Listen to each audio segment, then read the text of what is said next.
Hello, in front of me I've got FOTON G7. In this video I'll show you how to measure engine oil level.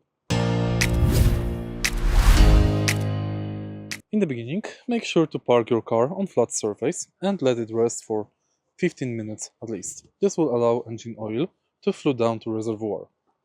Next, prepare cloth or some kind of fabric and remove the dipstick. Now, clean the dipstick and place it back. Remove it again and now measure engine oil level right here. Engine level should reach top of the markings. If you find this video helpful, please leave like, comment and subscribe.